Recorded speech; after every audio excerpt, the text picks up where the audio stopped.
Chaque femme qui trompe dit toujours ces 6 choses. La douleur invisible de l'infidélité. Quand la trahison te brise de l'intérieur. Imagine un instant, tu rentres à la maison après une longue journée.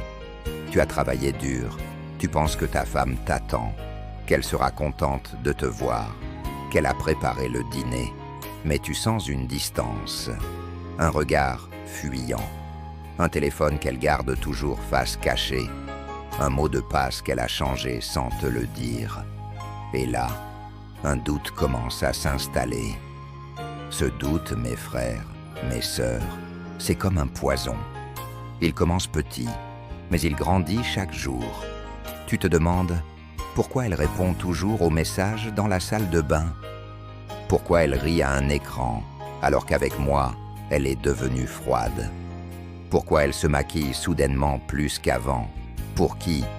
Et puis, un jour, la vérité éclate. Peut-être que tu vois un message, peut-être que tu entends un appel, peut-être que quelqu'un te le dit, peut-être même que tu l'apprends en flagrant délit. À ce moment-là, ton cœur s'arrête. Tu sens ton sang se retirer de ton corps. Tu ne sais plus si tu dois crier, pleurer, courir ou juste t'écrouler. Car le pire, ce n'est pas seulement qu'elle ait partagé son corps avec un autre. Le pire, c'est qu'elle a partagé son intimité, ses secrets, ses rires, son énergie, son temps, avec un autre que toi. La trahison, ce n'est pas seulement une erreur, c'est une décision répétée, planifiée, cachée. Et toi, tu restes là, avec des milliers de questions qui te déchirent l'âme. Qu'est-ce que j'ai fait de mal? Est-ce que je n'étais pas assez? Pourquoi elle m'a fait ça, alors que j'ai donné ma vie pour elle? Mes amis, écoutez bien. La douleur de l'infidélité est pire qu'un coup de couteau, parce que le couteau te blesse une fois. Mais l'infidélité, elle te blesse encore et encore.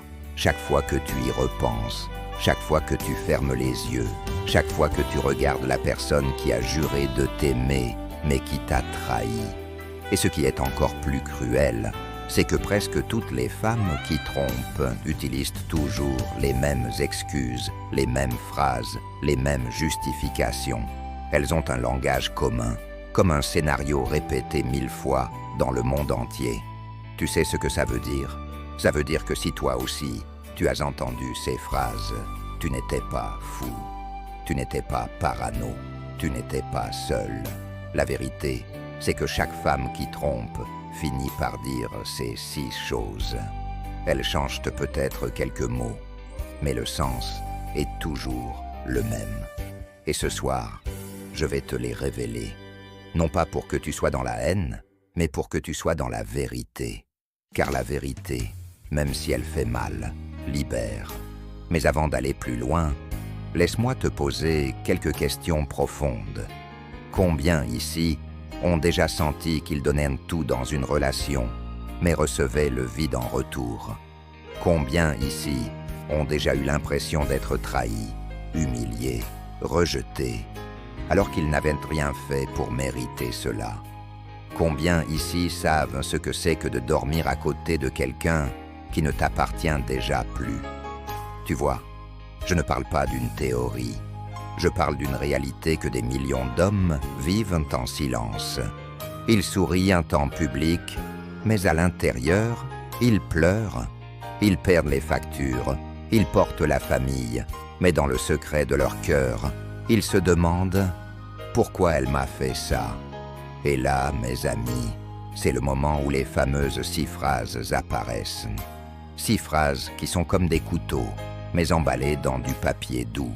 6 phrases qui essaient de justifier l'injustifiable. 6 phrases que tu as peut-être déjà entendues, ou que tu entendras un jour. Et ce soir, je vais les démonter une par une. Je vais mettre de la lumière sur l'obscurité. Je vais enlever le masque de ces mensonges. Parce que tant que tu crois à ces 6 phrases, tu restes prisonnier. Mais dès que tu ouvres les yeux, tu deviens libre. Les 6 phrases que chaque femme qui trompe dit toujours 1. Je ne voulais pas te blesser. C'est souvent la première chose qui sort de sa bouche. Elle vient avec des larmes. Elle vient avec une voix tremblante. Elle vient comme une tentative de calmer la tempête. Mais arrêtons-nous une seconde. Si elle ne voulait pas te blesser, pourquoi a-t-elle organisé des rendez-vous secrets?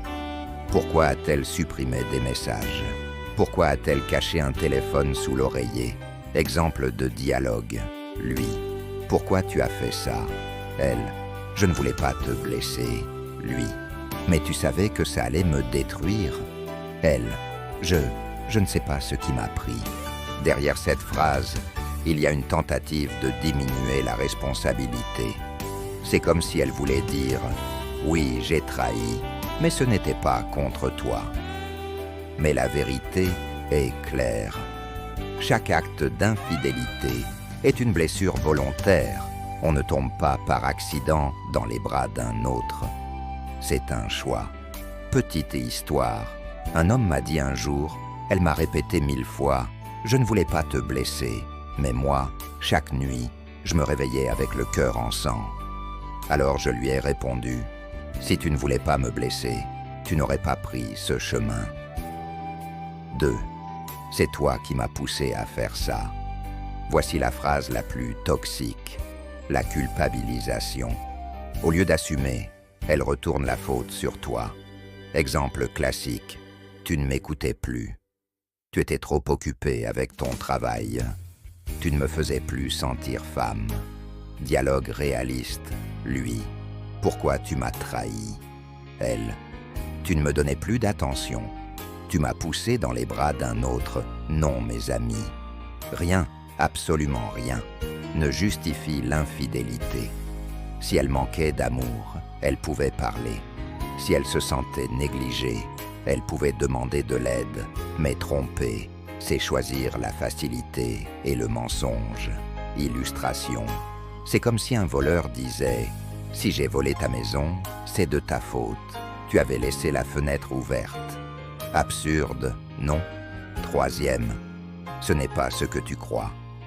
Ah, cette phrase, même avec les preuves sous les yeux, elle ose nier.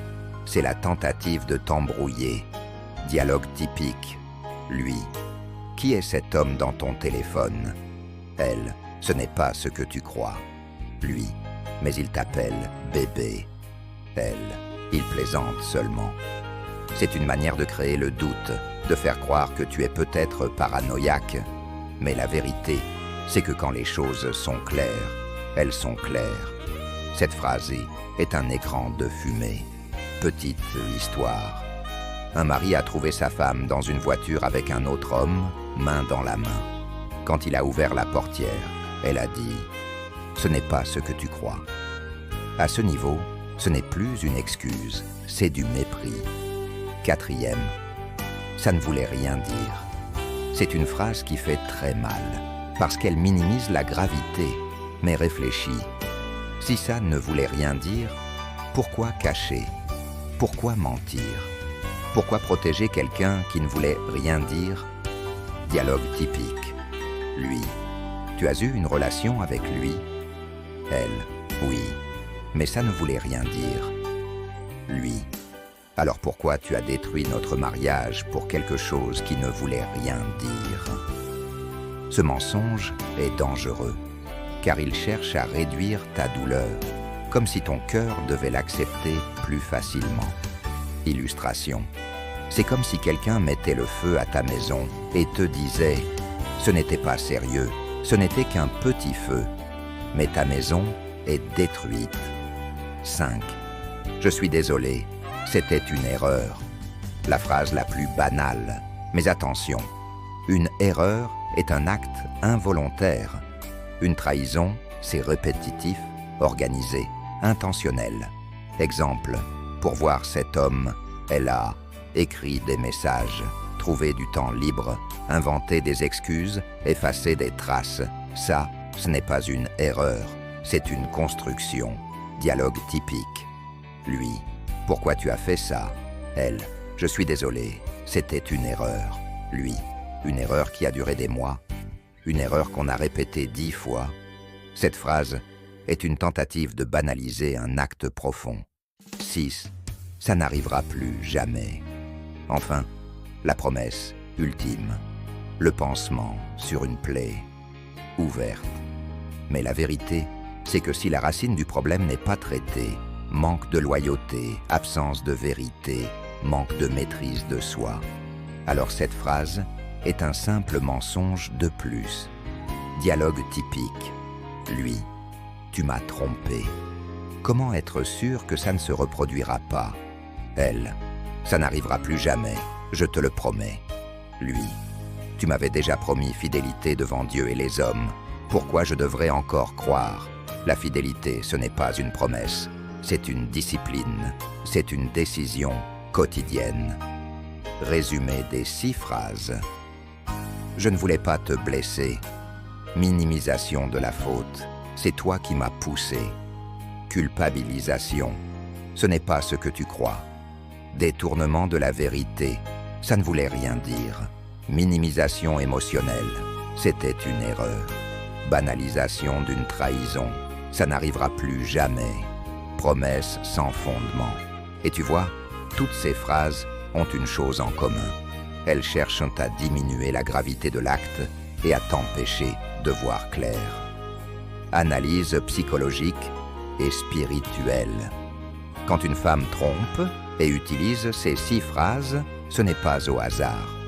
Chaque parole suit une logique psychologique précise. Observons ensemble. Minimiser la faute. Je ne voulais pas te blesser. Ça ne voulait rien dire. C'était une erreur. Le but est d'adoucir l'impact, comme si l'infidélité pouvait être réduite. Psychologiquement, c'est une défense automatique. Si je rends l'acte petit, il pardonnera plus facilement.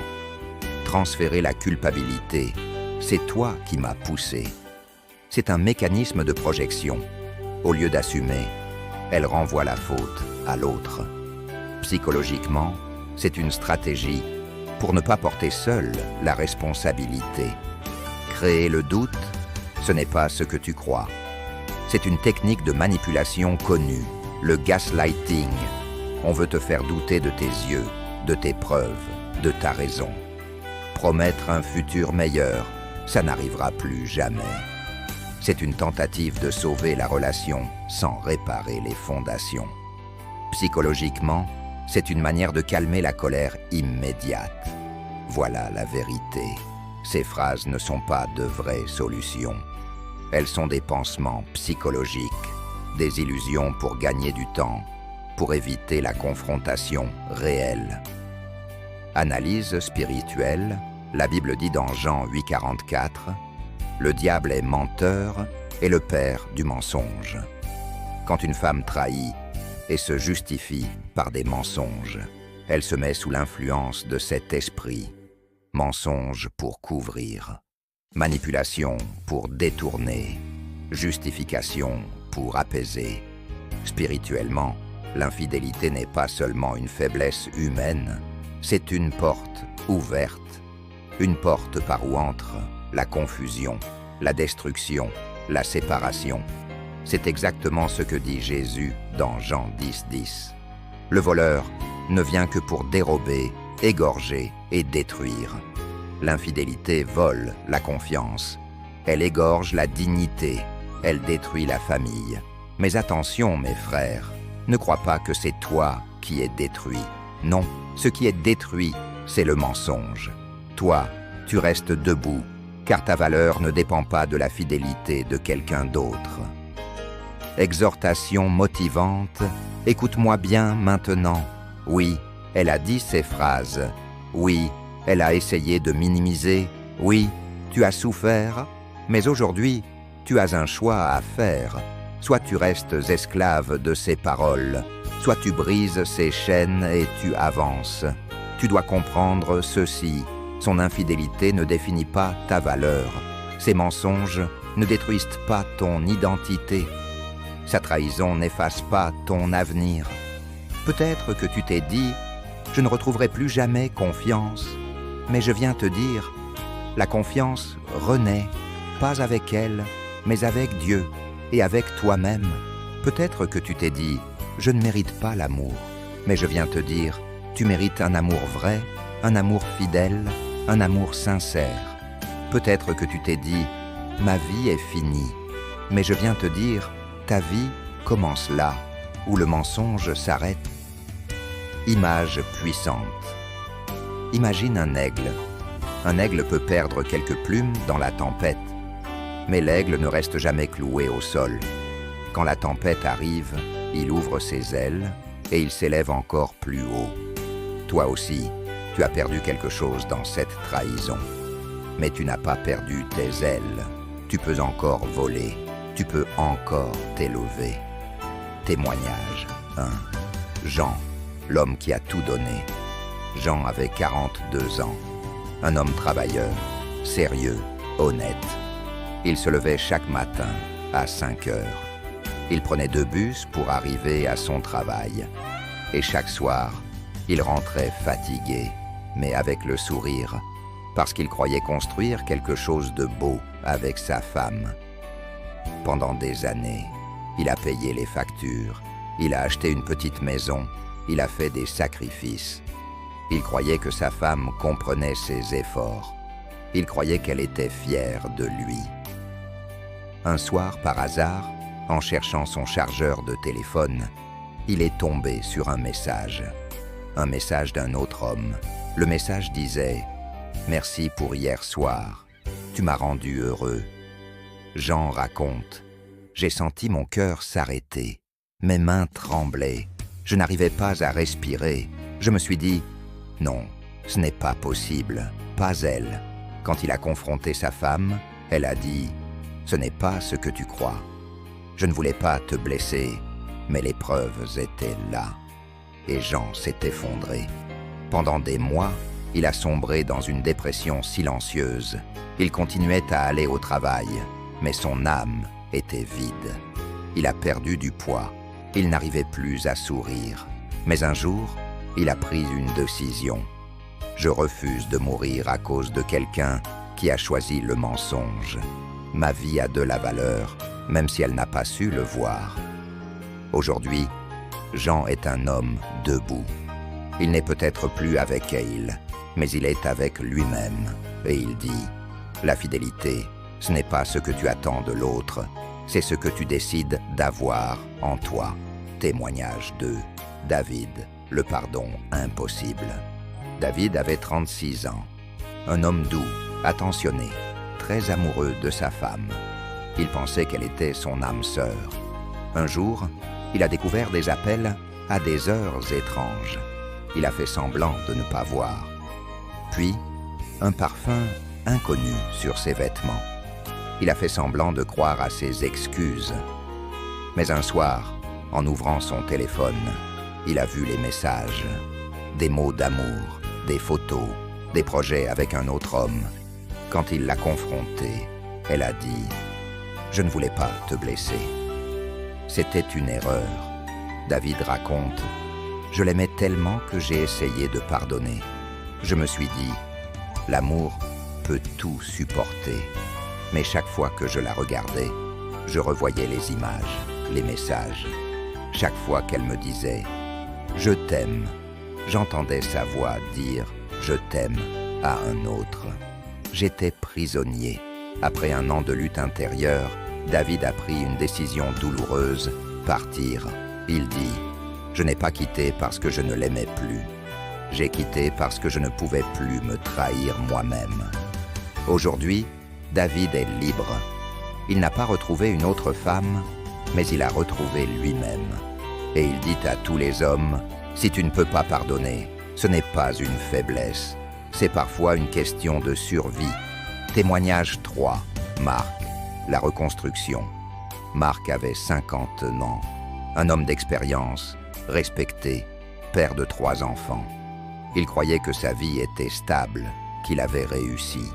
Mais après 25 ans de mariage, il a découvert que sa femme avait une relation parallèle depuis des mois. Le choc fut immense. Marc raconte « J'avais l'impression qu'on m'avait volé 25 ans de ma vie. Je me suis senti idiot, humilié. J'ai pleuré comme un enfant. Quand il l'a confrontée, elle a dit « C'est toi qui m'as poussé à ça. Ça n'arrivera plus jamais. » Mais Marc n'a pas cru. Il savait que la racine était plus profonde. Pendant des semaines, il a sombré. Mais au lieu de se noyer, il a pris une autre route.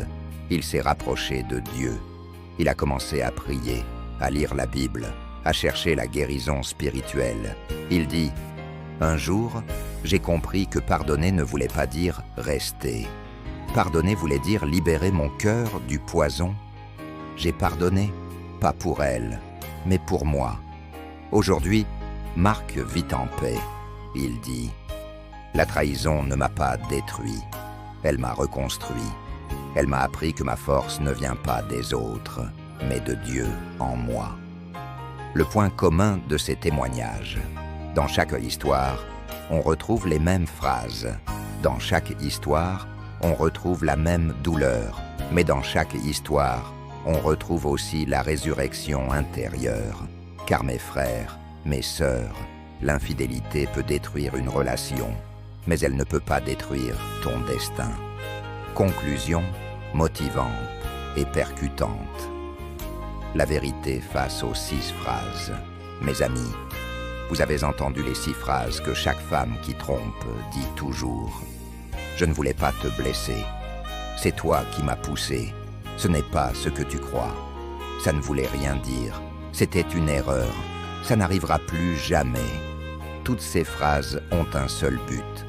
Affaiblir ta réaction, calmer ta colère, sauver l'apparence. Mais la vérité, c'est que derrière chaque phrase, il y a un choix qu'elle a fait. Et toi, tu dois comprendre ceci. Tu n'as pas été trompé parce que tu n'étais pas assez. Tu n'as pas été trahi parce que tu manquais de valeur. Tu n'as pas été rejeté parce que tu étais indigne. Non, elle a choisi, elle a décidé, elle a ouvert la porte au mensonge, la reconstruction intérieure. Alors que faire après la trahison? Reconnaître ta douleur, ne nie pas, pleure si tu dois pleurer, crie si tu dois crier. C'est humain, refuser la culpabilité. Ne prends pas sur toi ce qui ne t'appartient pas. Sa décision n'est pas ton poids. Choisir ta dignité. Même si tu pardonnes, ne te renie pas. Tu as droit au respect. Rebâtir ta confiance en toi. Avant de refaire confiance aux autres, réapprends à te faire confiance à toi-même. Avancer, pas survivre. La trahison n'est pas la fin de ta vie. C'est une épreuve, mais aussi une libération. La dimension spirituelle. La parole dit dans Ésaïe 61:3, « Pour leur donner un diadème au lieu de la cendre, une huile de joie au lieu du deuil, un vêtement de louange au lieu d'un esprit abattu. » Cela signifie que Dieu est capable de transformer ta douleur en force, ta trahison en témoignage, ton humiliation en élévation. Oui, elle t'a dit, ça ne voulait rien dire. Mais Dieu te dit, tu comptes à mes yeux. Oui, elle t'a dit, c'était une erreur, mais Dieu te dit, je t'ai créé avec un dessein éternel. Oui, elle t'a dit, ça n'arrivera plus jamais, mais Dieu te dit, mon amour pour toi est éternel et infaillible, l'appel final à la dignité. Mes frères, mes sœurs, écoutez-moi bien. Ne laissez plus jamais un mensonge vous détruire. Ne laissez plus jamais une phrase manipulatrice vous définir. Ne laissez plus jamais une trahison éteindre votre lumière. Tu as souffert, oui, mais tu n'es pas fini. Tu as été brisé, oui, mais tu n'es pas détruit. Tu as perdu quelqu'un, peut-être, mais tu ne t'es pas perdu toi-même. Alors, relève-toi, essuie tes larmes, redresse ta tête et avance avec dignité une nouvelle saison. Je veux déclarer sur ta vie aujourd'hui, la saison de la honte est terminée. La saison de la douleur est terminée. La saison de la culpabilité est terminée. Une nouvelle saison commence. Une saison de vérité. Une saison de force. Une saison de reconstruction. Et toi, tu vas marcher non plus comme une victime, mais comme un vainqueur. Mot de clôture. Oui, chaque femme qui trompe dit toujours ces 6 choses. Mais toi, tu vas dire une chose nouvelle. Je refuse d'être défini par la trahison. Je suis plus grand que cette douleur. Je suis digne d'un amour vrai. Je suis digne de respect. Et je choisis de marcher dans la vérité. Je vous conseille de suivre cette vidéo pendant 1 à 7 mois chaque nuit, avant de dormir. Ça va changer votre vie.